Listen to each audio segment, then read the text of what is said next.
ରାଜ୍ୟରେ ବୁଲିବ ବୁଲଡୋଜର। ମନ୍ତ୍ରୀଙ୍କ ଏଭଳି ପ୍ରତିକ୍ରିୟା ପରେ ଚିନ୍ତାରେ ପଡ଼ିଛନ୍ତି ମଦ୍ୟପ।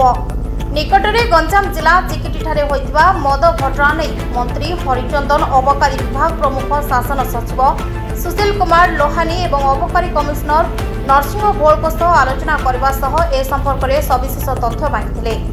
ରାଜ୍ୟରେ ବେଆଇନ ମଦ କାରବାର କେବେ ବି ଗ୍ରହଣୀୟ ନୁହେଁ।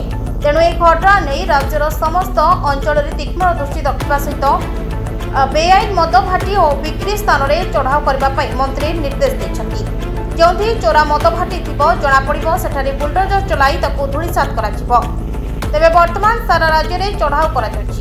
117 ଜଣଙ୍କୁ ଗିରଫ ମଧ୍ୟ କରାଯାଇ ସାରିଲାଣି। ଚିକିଟି ବେଆଇନ ମଦ କାରବାର ଘଟଣାରେ 8 ଜଣଙ୍କୁ ଗିରଫ କରାଯାଇଛି।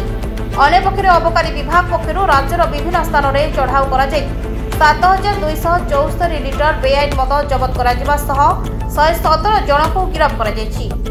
ଆଗକୁ ମଦ ଭାଟିରେ ବୁଲଡୋଜର ଚାଲିବ ଓ ଭାଟି ଭାଙ୍ଗି ଦିଆଯିବ।